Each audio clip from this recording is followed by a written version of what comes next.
Nous allons maintenant voir les fonctions système elles-mêmes, comment retrouver ce qu'elles font et comment interpréter leur manuel, à savoir leur mode d'emploi finalement.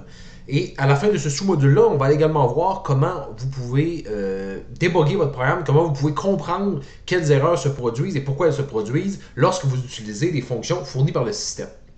Alors, les fonctions, il y en a beaucoup qui vous sont fournies par le système, par exemple pour afficher du texte, lire des fichiers, accéder à des données qui sont sur le réseau, par exemple. Elles vous sont fournies par le système tout simplement parce que par défaut, votre programme n'a pas le droit de le faire ou vous ne savez pas exactement comment vous pouvez le faire. Donc, c'est le système qui vous fournit une fonction qui vous permet de le faire. Et toutes ces fonctions-là sont standardisées. On a déjà parlé du standard POSIX. Et donc, c'est un standard extrêmement strict sur qu'est-ce que chaque fonction doit faire et dans quelles conditions elle doit le faire. Et elles sont soigneusement documentées. Elles sont documentées dans ce qu'on appelle des entrées de manuel. On en a déjà parlé dans un autre module, mais l'idée ici, c'est qu'il y a deux façons dont vous pouvez récupérer ce manuel-là. La première, c'est assez simple, hein, aller directement sur Internet. La plupart du temps, chercher man pour manuel, qui est aussi le nom de la commande en console, et le nom de la commande que vous voulez. Par exemple, man, je sais pas moi, read, va suffire à vous donner des entrées qui vont être la documentation.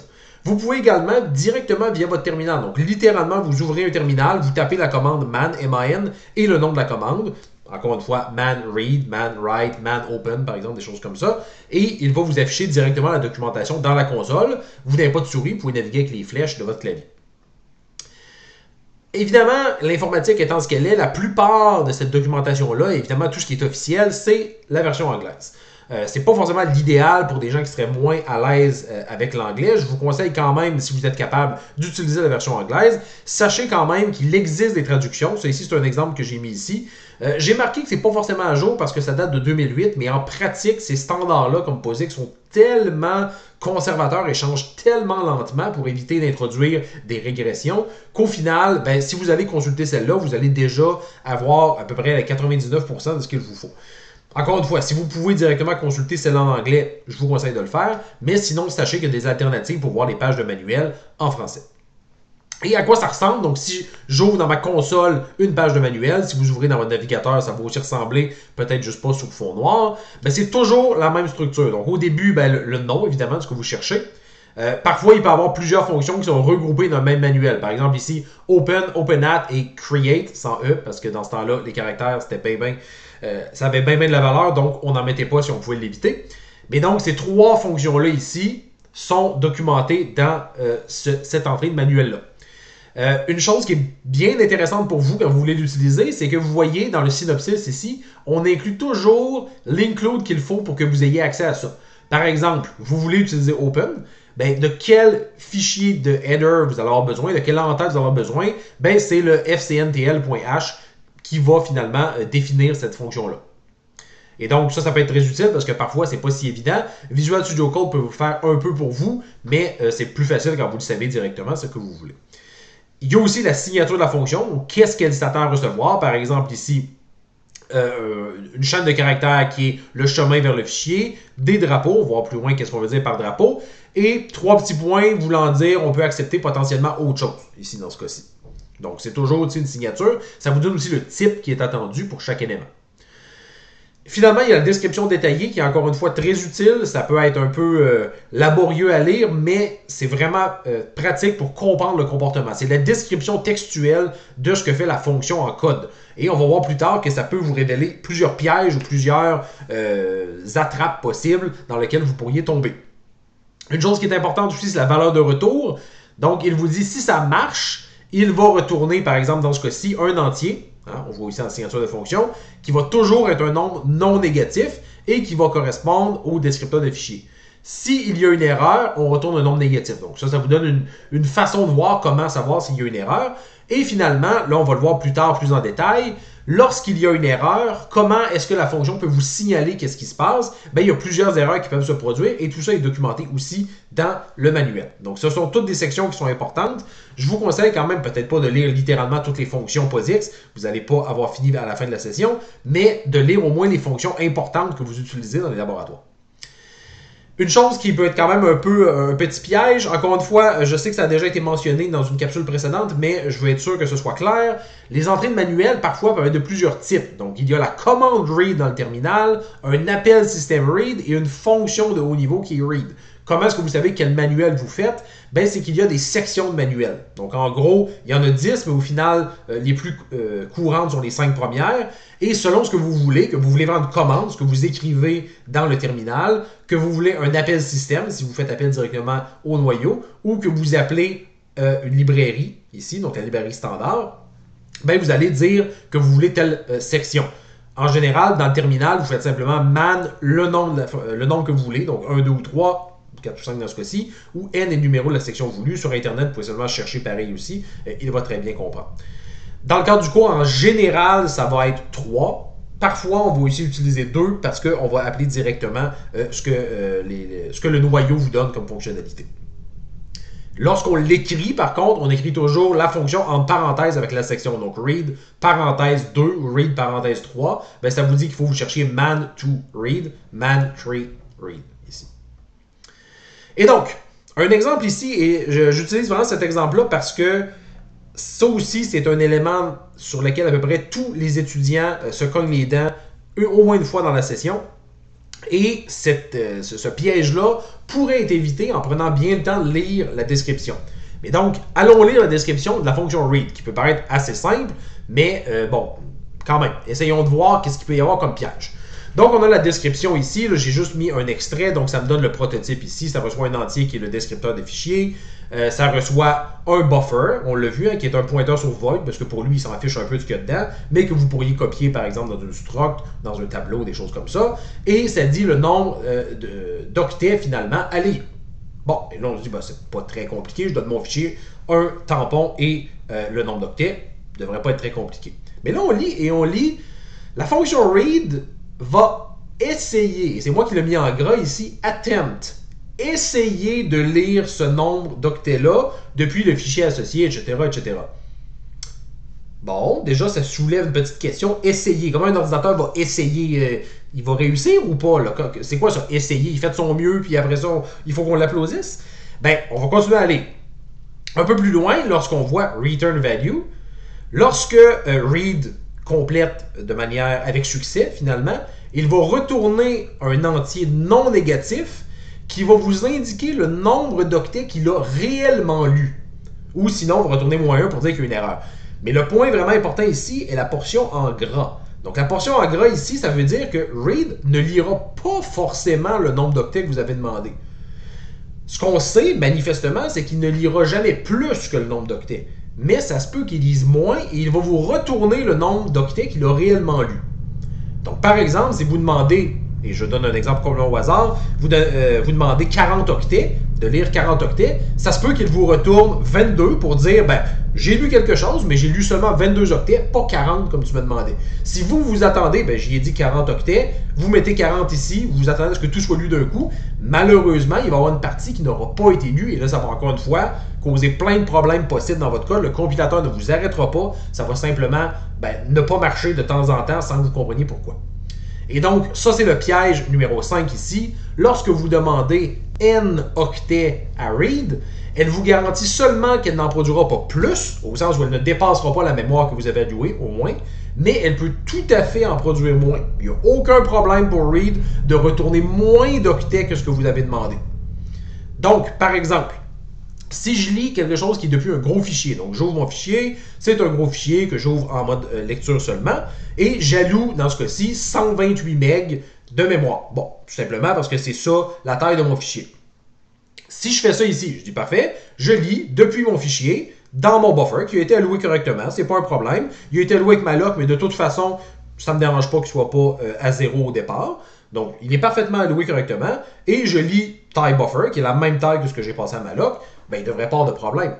Ben, en fait, oui, parce qu'il est très probable qu'il va commencer à le lire, les premiers octets vont être écrits, mais il va s'arrêter après 1 kilooctet, 10 kilooctets, 1 mégaoctet.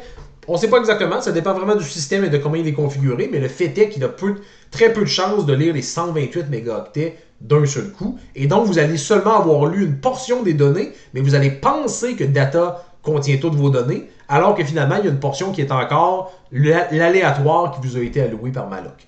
Je ne sais pas si vous comprenez comment ça peut créer des bugs plutôt difficiles à identifier et à corriger. La façon correcte de faire avec read, c'est de boucler tant qu'on n'a pas atteint réellement la taille qu'on voulait. Donc, on se fait finalement une variable qui va accumuler la taille ici. Tant que la taille totale qu'on a lue est plus petite que ce qu'on voulait lire, ben on va continuer à appeler read. Mais là, il y a deux petites subtilités. Le fichier, évidemment, lui, ne change pas. Mais on va dire, ben d'abord, je veux que tu lises la taille totale que je voulais, moins ce que j'ai déjà lu, évidemment. Hein? On ne veut pas quand même pas dépasser. Donc, on va soustraire ce qu'on a déjà lu. Et deuxièmement, ben, on va décaler où est-ce qu'à chaque appel de read on écrit pour dire, ben, si par exemple, j'ai déjà lu 23 octets, ben, je veux commencer à écrire au 24e pour la prochaine lecture. Donc, c'est pour ça ici qu'on fait un plus. On additionne ça, c'est un décalage, un offset en anglais, pour dire, ben, je ne veux pas recommencer au même endroit, je veux continuer à lire où j'étais rendu.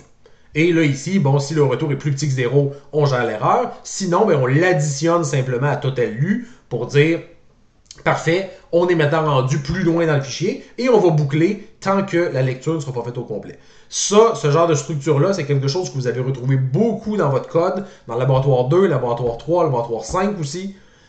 Vous allez devoir faire ça ou sinon, encore une fois, vous allez avoir des bugs qui vont se produire de manière imprévisible et difficile à corriger. En passant, le même principe s'applique à write. J'ai juste parlé de read ici, mais le même piège s'applique pour write. Write, tout ce qu'il va vous garantir, c'est que si vous lui demandez d'écrire n octets, il ne va pas en écrire plus. Ça se peut tout à fait qu'il en écrive moins. Donc, faites attention aussi avec write. Et on l'a vu tantôt, lorsqu'on a parlé un peu de la page de manuel de Open, il y a beaucoup de fonctions qui sont paramétrées par ce qu'on appelle des drapeaux, donc des flags en anglais, qui sont en fait des arguments condensés. C'est pour éviter d'avoir une liste de vrais 142 arguments. On les a condensés dans un seul argument qu'on appelle des drapeaux. Par exemple, donc la fonction open, il y a d'autres choses, mais elle reçoit principalement un chemin et des flags. L'idée, c'est que ces drapeaux-là peuvent se combinent finalement dans un même entier. Donc, on peut avoir des drapeaux ici qui sont définis comme ça et qui peuvent se combiner. Qu'est-ce que c'est finalement? Chaque drapeau est simplement un 0 ou un 1. On se rappelle que le C fonctionne à très bas niveau. Admettons qu'un int fait 32 bits dans ce cas-ci. C'est comme si on avait 32 drapeaux disponibles dans le même entier. Donc finalement, lorsque vous écrivez OAppend, par exemple, en C, là-dessus, pour le mettre dans les flags, tout ce que OAppend contient, c'est un bit en particulier. Donc, il va simplement mettre ce bit-là à 1 et la fonction va pouvoir le lire et voir, ah, ce drapeau-là est levé, donc je dois faire quelque chose. Donc, c'est pas plus compliqué que ça. Et donc, par contre, une chose importante, c'est que si on va en combiner, admettons que je veux mettre deux flags ou deux drapeaux en même temps, il ne faut pas faire n'importe quoi, c'est pas n'importe quel opérateur qui va fonctionner, il faut utiliser l'opérateur OU binaire. On n'oublie pas que chacune de ces choses-là sont des bits, finalement. En faisant un OU binaire, ça vous permet de les combiner. Par exemple, je veux créer un fichier et l'ouvrir en écriture seulement. Je vais utiliser le flag OCreate, qui a une certaine valeur qui correspond à un certain bit. Ça ne m'intéresse pas. J'utilise le symbole pour justement que ça soit plus explicite. Et je mets ça ici. On remarque que ce n'est pas deux barres, hein, c'est une seule barre. Ce n'est pas le OU logique, c'est le OU binaire. Je mets ça ici pour dire, je veux aussi ajouter, je veux que ça soit ouvert en écriture seulement. On pourra en ajouter d'autres par la suite, il n'y aurait pas de problème. Mais l'important, c'est de toujours les combiner avec ça ici. Et évidemment, là, je n'ai pas inventé ces valeurs-là. Elles sont documentées dans la page de manuel. Ça va vous dire quels drapeaux sont disponibles. Et vous pouvez littéralement écrire le nom du drapeau qui est mis dans la page de manuel. Lui aussi est défini dans le header, dans l'entête que vous incluez. Faites attention quand même, encore une fois, on est en C, certaines combinaisons de drapeaux peuvent ne pas avoir de sens. Par exemple, il existe un drapeau read-only puis un drapeau write-only. Évidemment, on ne peut pas les combiner. On ne peut pas à la fois être en lecture seulement et en écriture seulement. Ça, le C, il s'en fiche complètement. Il va vous laisser le faire, mais ça ne marchera pas lorsque vous allez l'essayer. Et donc, parlant de ne pas marcher, l'étape suivante qui suit la lecture du manuel, c'est comment est-ce qu'on gère nos erreurs? Comment est-ce qu'on va être capable de, lorsque par exemple quelque chose va planter, une fonction va retourner -1, comment est-ce qu'on va être capable de dire « Ah, c'est ça qui était mon erreur ». Le fait est qu'en C, contrairement à d'autres langages de plus haut niveau, la capacité des fonctions à produire une erreur claire est, on va dire, très limitée pour être gentil. Parce qu'on pourrait même dire qu'elle est carrément absente. Donc, c'est très, très mauvais la capacité des fonctions. Il n'y a pas de système d'exception en particulier, qu'on peut lancer une exception avec un message, des choses comme ça. On ne peut pas Tout ce qu'on peut faire, la plupart du temps, c'est de retourner une valeur pour signaler une erreur. Donc, vous remarquez par exemple que read ne retourne pas les caractères lus, elle les met dans le buffer ou dans le tampon, si vous préférez, que vous lui avez donné, mais elle va toujours retourner une valeur pour dire soit combien d'octets elle a lu, soit si c'est négatif, qu'il y a eu une erreur. Donc, la plupart des fonctions signalent une erreur en retournant une valeur qui est négative.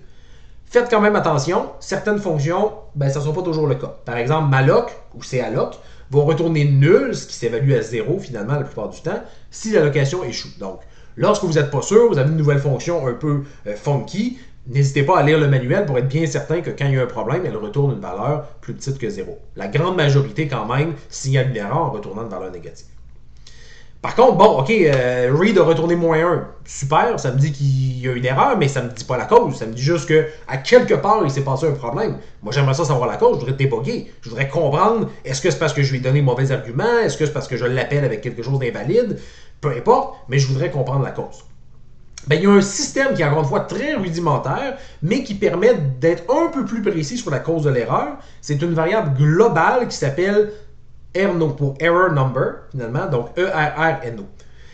Cette variable-là est définie dans l'entête erno.h et elle est mise à jour par les fonctions à chaque fois qu'une erreur se produit. Donc, si par exemple read rencontre une erreur, non seulement il va retourner -1, mais avant de retourner -1, il va mettre une valeur dans cette variable globale-là. Et une fois que vous recevez -1, ben vous pouvez lire cette variable-là pour au moins obtenir un peu plus d'informations. Par exemple, voici un exemple ici, donc j'inclus différentes choses, dont ERRNO.h qui, encore une fois, permet de définir cette variable-là.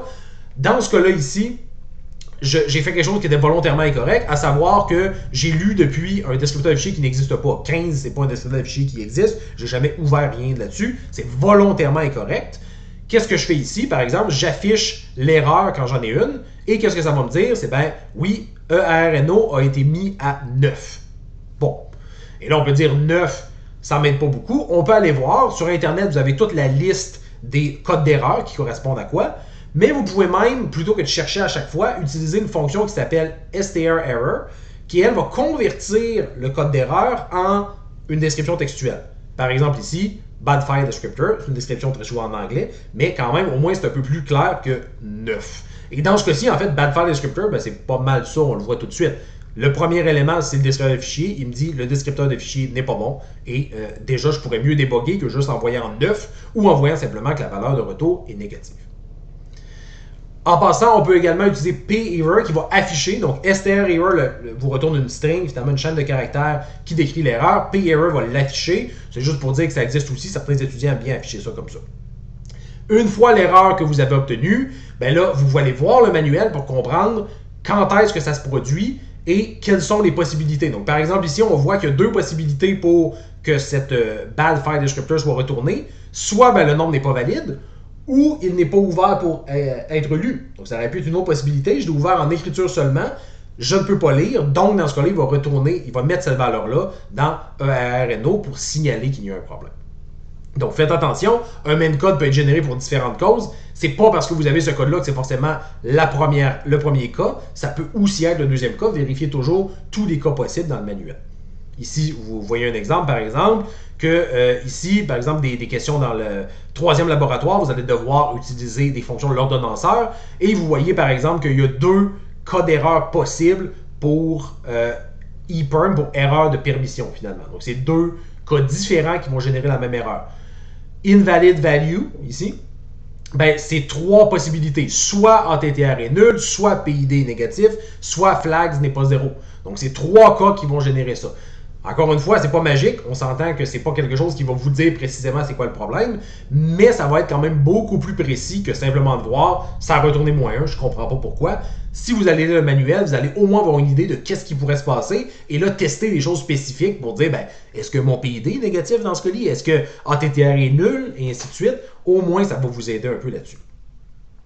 Donc, ça termine cette section-là sur le manuel et la gestion des erreurs. J'espère que ça va vous aider lorsque vous allez avoir justement des problèmes ou allez avoir à découvrir des fonctions que vous ne connaissiez pas encore. Dans la dernière section, nous allons parler de quelques petits éléments que j'ai condensés et qui vont vous être utiles aussi pour vous éviter quelques pièges lorsque vous programmez en C.